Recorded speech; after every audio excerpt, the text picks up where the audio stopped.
Justin here with Better Bodies. A lot of us have sedentary jobs. We sit a lot, or we drive a lot. We're on our phones, computers, laptops, tablets. Our whole world happens right here in front of us. So we're closed in the front.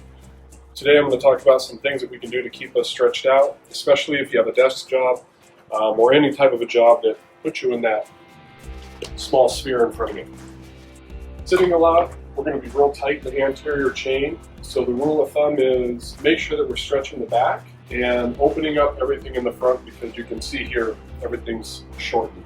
And that's where pain's going to come from. If we have pains in the low back, in the hips, women, if we've had children, over time, the aches and the pains that we get in the low back and the hips, and also up in the shoulders, neck, migraines. A lot of times that's simply due to tight muscles. That we can do a lot of things to help prevent that through some stretching. So today I'm going to give you 3 exercises that you can do in your office without any equipment that will benefit you and help to undo what all that sitting and that sedentary life is doing to us. So the first one is a squat. There's a lot of variety in squats. This one with a wide foot position, that way it's going to help to open up the hips, since if we're sitting then we are closed in.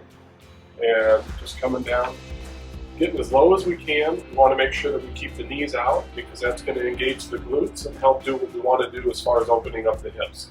If we're closing in here, we're putting a lot of pressure in the knees, and that's not a good idea. We don't want to be doing that. So we're just coming back, keeping the knees out. And as you come up, you want to make sure that you're squeezing your glutes and bringing your shoulders back. So the upper body has a lot to do with the squat. A lot of times people are only focused on the legs, but as long as we're focused on the upper back, that's going to help give us a lot more support with the squat here.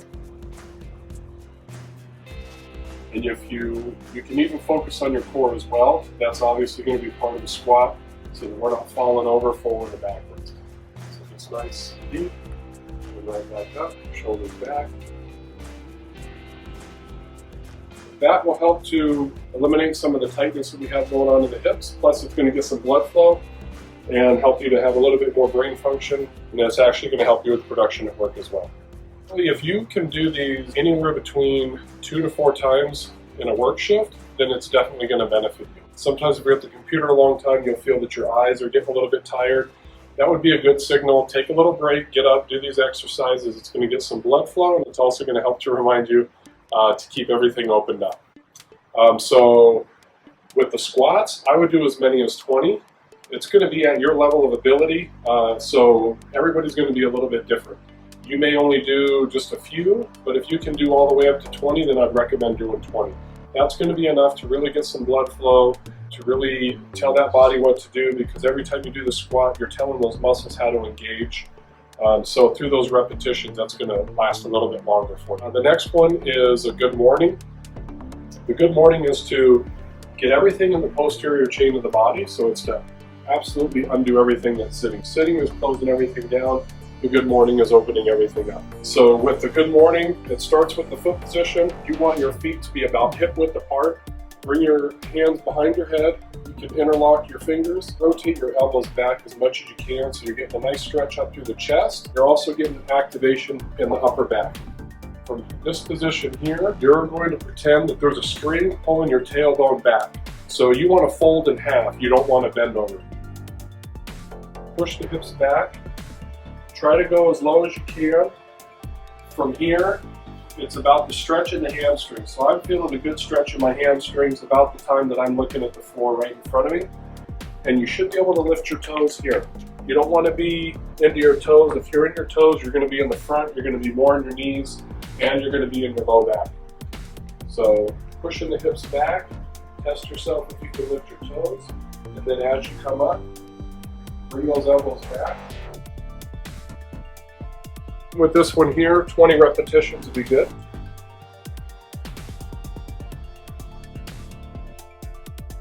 You'll feel that in the upper back, and that's going to help to undo what we have going here with the arms in front of us, to get them back behind us. There's one more move that I'd like to show you today. Something that we don't do in our everyday life is we don't rotate a lot.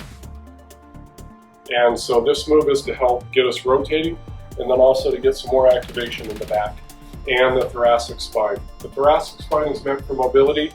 When we sit, we get tight in the thoracic spine, it can actually get locked up, and then it's not going to move the way that it should, and then that's when we have trouble getting some of our shoulders to be able to move back and start losing range of motion. A lot of times we think it's just in the shoulders, when actually a lot of that can be coming from the thoracic spine also. I'm going to show you this in two different ways. The first way is your feet are going to be in a nice, comfortable position here.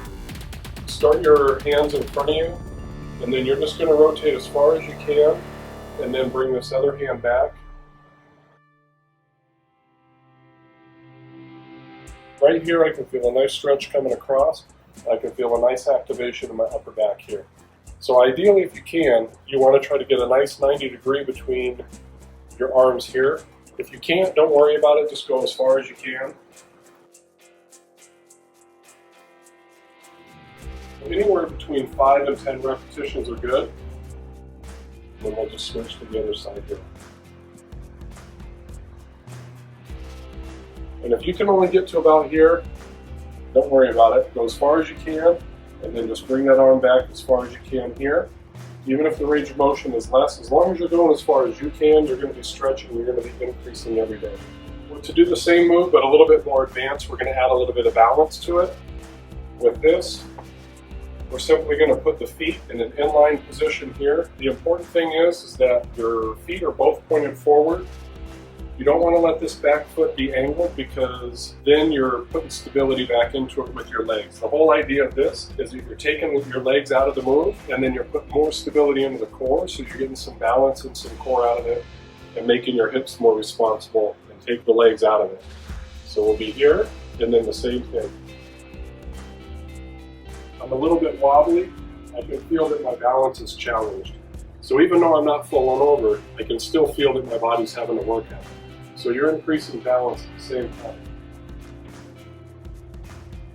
And the same between 5 and 10 reps.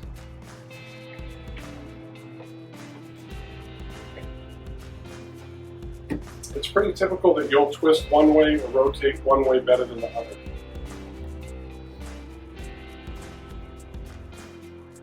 So with this, I'm twisting towards the side that the leg is forward.